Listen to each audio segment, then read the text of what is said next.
한 주간 교계 뉴스를 돌아보는 뉴스픽 시간입니다. 지난주 광복절을 보내면서 많은 분들이 우리의 역사를 다시 한번 생각하는 시간을 가지셨을 텐데요.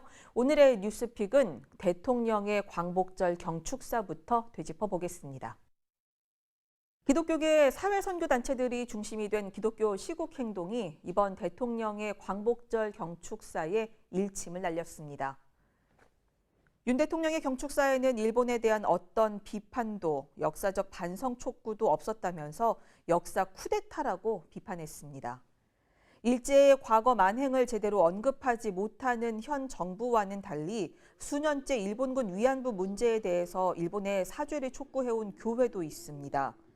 한국 위안부 소녀 기념교회가 지난 수요일에 위안부 소녀 기림 500차 예배를 드렸습니다. 이 교회 박영규 목사는 1930년부터 45년까지 대한의 소녀 41만 명이 일본이 일으킨 대동아 전쟁터에 끌려가 위안부로 14만 5천 명이 목숨을 잃었다면서 일본 정부의 사죄, 법적 배상을 촉구했습니다. 이 위안부 소녀 기념교회는 2015년부터 위안부 기림 예배를 드려왔습니다. 다음 픽입니다. 전 세계 감리교회 협의체인 세계감리교협의회 WMC가 8년 만에 스웨덴 고센버그에서 세계 감리교 대회를 열었습니다. WMC에서 미국 연합감리교회 다음으로 교세가 큰 기독교 대한감리회는 이철 감독회장을 비롯해 한국 대표단 50여 명을 파송하고 1억 1,700만 명에 달하는 세계 난민 문제를 비롯한 선교적 과제에 대해 논의했습니다. 특히 대회 기간 한국 대표단이 마련한 한반도 평화의 밤에서는 각국 대표단이 함께 전쟁 위기가 고조되고 있는 한반도와 전쟁으로 고통받는 팔레스타인, 우크라이나의 평화를 위해 기도했습니다. 한국 기독교 장로회 남신도회와 청년부가 모처럼 세대 간 화합의 자리를 마련해 이목을 끌었습니다. 한국 기독교 장로회 남신도회는 전국대회를, 기장 청년회는 수련회를 강원도 평창에서 열었는데요. 이 남신도회는 지난해 청년회가 참석자가 적어서 수련회를 열지 못했다는 소식을 듣고 올해 청년회에 수련회 장소를 마련해 주기로 하면서 함께 수련회를 열게 됐습니다. 기장 남신도회는 미래의 한국교회를 위해서는 청년 세대를 바로 세우는 일이 무엇보다 중요하다며 지속적인 청년 세대 지원을 약속했습니다. 교계에 이른바 기장성이라는 말이 있을 정도로 사회선교의 두각을 나타냈었던 기장청년회, 지금은 4개 노회에서만 활동을 하고 있는 상황인데요. 이번 세대화합 수련회를 기점으로 기장교단 안에 청년 세대에 대한 관심과 지원이 확산되기를 기대합니다. 다음 픽입니다. 법조계에 종사하며 하나님 나라의 정의와 평화를 실현하기를 힘쓰는 기독법률가회 CLF가 영적 재충전의 시간을 갖고 사회적 약자와 사회통합을 위해 주어진 책임을 다하자고 다짐했습니다. 기독법률가들은 특히 수련회에서 법조인으로서 특권의식을 버리고 온전한 하나님 나라의 공의가 드러나도록 사명감을 갖고 활동해 나갈 것을 약속했습니다.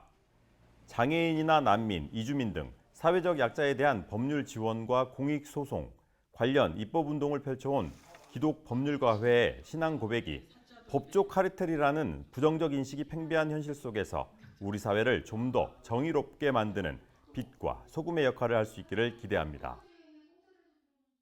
기독 시민들이 사회적 책임 못지않게 정치적인 책임도 다해야 한다는 취지로 기독교 민주시민 모임을 발족했습니다. 기독교 민주시민 모임은 그동안 기독교인의 사회적 책임이 강조된 반면에 정작 정치적인 책임에 대해서는 서로 조심스러워서 구체적인 논의를 이어오지 못했다라는 인식 아래 기독교인들의 자유로운 정치 토론과 실천의 장을 만들 예정입니다. 기독교 민주시민 모임은 특히 극우적인 정치 입장을 가진 기독교인들이 지나치게 정치적인 입장을 내세우고 있는 이런 상황에서 민주주의를 지향하는 기독 시민들이 교회에 마음을 붙이지 못하게 하는 경우가 많다는 점에 주목하고 있는데요. 기독교 민주시민 모임에서는 기독교와 민주주의 정치의 상호 관계를 깊고 풍부하게 규명하는 기독교 민주시민 토론회를 이어갈 예정입니다. 마지막 픽입니다. 여성들이 교회 안에서 절반 이상을 차지하면서도 여성들의 목소리는 제대로 반영되지 못하는 것이 현실입니다. 모 교단에서는 여성 목사 안수를 놓고도 시대에 떨어진 인식 수준을 보이고 있는데요. 대한예수교장로회 통합총회가 다음 달 정기총회에 참석하는 여성 총대들의 목소리를 듣는 시간을 마련했습니다. 여성 총대들은 총회가 마련한 간담회 자리에서 여성 총대 수 확대는 물론 이들이 여성의 장점을 살릴 수 있는 사역에 적극적으로 나설 수 있도록 총회가 정책을 마련해야 한다고 목소리를 높였습니다. 현재 예장통합총회는 69개 노회 가운데 30개 노회에서만 여성 총대를 파송하고 있는데요. 바로 여성 총대 파송이 의무사항이 아니라 권고사항이기 때문입니다. 예장통합총회 여성위원회는 이번 총회에서도 여성 총대 파송 의무화 등 참정권 확대를 위해 목소리를 높일 계획입니다. 저희가 준비한 뉴스픽은 여기까지입니다. 다시 보기는 유튜브 크리스천 노컷 뉴스를 통해 확인할 수 있습니다. 유튜브 구독, 좋아요, 알림 설정은 방송 선교입니다.